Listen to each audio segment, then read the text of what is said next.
দেখছেন সাশ্রয় টিভি, সবার জন্য সবসময়।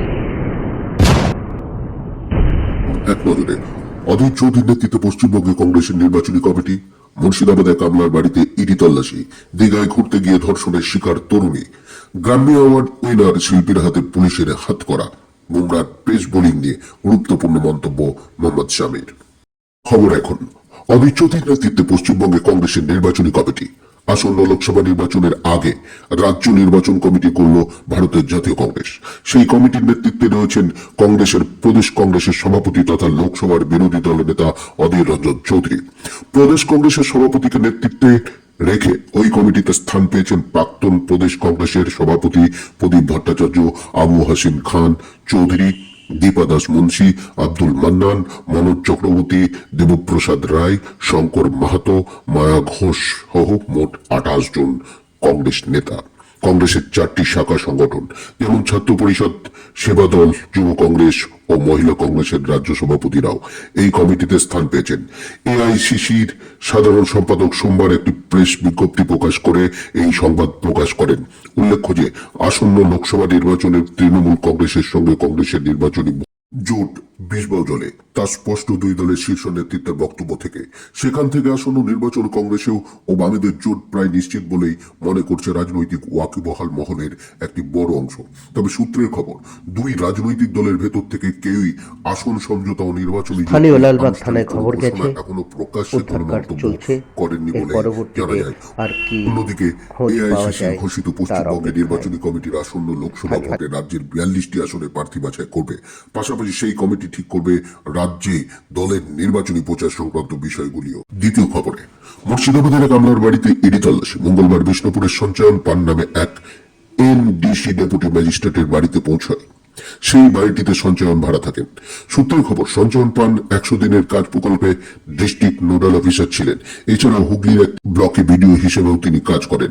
হুগলির ধনেখালিতেও ইডির একটি দল অভিযান চালাচ্ছেন। সূত্র মারফত এখনো পর্যন্ত খবর 100 দিনের কাজে আর্থিক দুর্নীতির কিনারা করতে মুর্শিদাবাদে আসেন বলে জানা যায়। উল্টো দিকে ওই এনডিসি ডেপুটি ম্যাজিস্ট্রেটকে জিজ্ঞাসাবাদ করছেন ইডি আধিকারিকরা। মুর্শিদাবাদে বসেই মঙ্গলবার সকাল থেকে সঞ্চয়ন পানের ভাড়া বাড়ি ঘিরে রাখেন কেন্দ্রীয় বাহিনী। এখনো পর্যন্ত খবর তাকে টানা জিজ্ঞাসাবাদ করছে ইডি আধিকারিকরা। পাশাপাশি নওদার বহিষ্কৃত তৃণমূল নেতা রথিনদের বাড়িতেও হানা দেন ইডি আধিকারিকরা। বহিষ্কৃত তৃণমূল নেতার বাড়ির থেকে খুব কাছেই সঞ্চয়নের ভাড়া বাড়ি। এনডিসি ডেপুটি ম্যাজিস্ট্রেট সঞ্চয়ন পানের বহরমপুর ভাড়া বাড়ি ছাড়াও ইডি অন্য আধিকারিকরা পৌঁছান তার সটলেকের বাড়িতেও। আসছে তৃতীয় খবরে, দীঘায় বন্ধুর সঙ্গে ঘুরতে গিয়ে ধর্ষণের শিকার হলেন এক তরুণী। এই এক মর্মান্তিক ঘটনা। এক তরুণী বন্ধুর সঙ্গে ঘুরতে গিয়েছিলেন দীঘায়। সেখানেই তাকে ধর্ষণ করা হয় বলে উল্লেখ।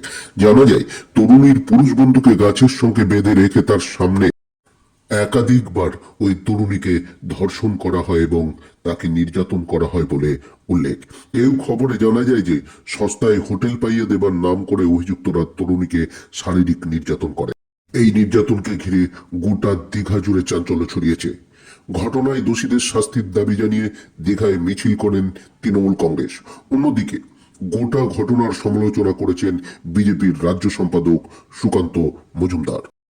চতুর্থ খবরে, 66তম আন্তর্জাতিক গ্র্যামি অ্যাওয়ার্ডসের আসর এবার বসে লস অ্যাঞ্জেলসে।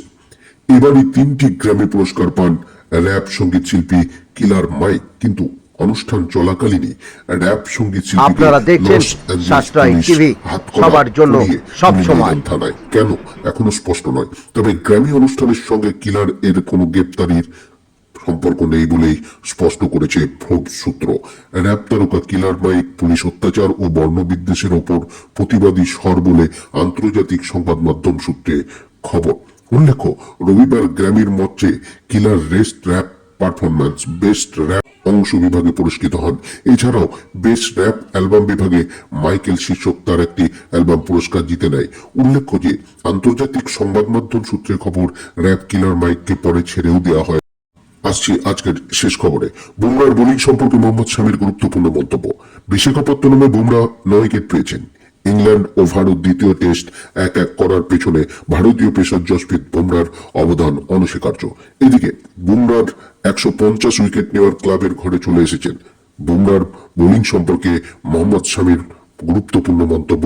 তিনি বলেন, তথ্যের দিকে তাকালে কিন্তু দেখা যাবে বিশ্বকাপের সময় 3 জন পেসার যাদের নিয়ে ধারাবাহিকভাবে আলোচনা হয়েছে, ভবিষ্যতের পেসারদের জন্য আমরা একটা মান ঠিক করে দিয়েছি। ভুবনেশ্বর কুমার, ঈশান্ত শর্মা, উমেশ যাদবরা এটা শুরু করেছিল, তারপর এসেছে বুমরা এবং সিরাজ। এরা প্রত্যেকেই একটা মান ঠিক করে দিয়েছে। গত 6 থেকে 8 বছর রেকর্ড দেখলে বুঝতে পারা যাবে ভারতীয় টিম ঘরের মাঠে যে কোনো টিমকে হারানোর ক্ষমতা রাখে। এটাই আমাদের মতো পেসারদের আত্মবিশ্বাস বাড়িয়ে দিয়েছে। এটাই আমাদের 2024 সাল পারফর্ম করার রসদ যোগাচ্ছে। উল্লেখ্য, ঘরের মাঠে শামির দুরন্ত বোলিং পারফরম্যান্স সকলকে চমকে দিয়েছিল। ভারতীয় দলের অন্যতম অভিজ্ঞ পেসার মোহাম্মদ শামি চোটের কারণে দলের বাইরে রয়েছেন। আজকের খবর এই পর্যন্তই। ধন্যবাদ।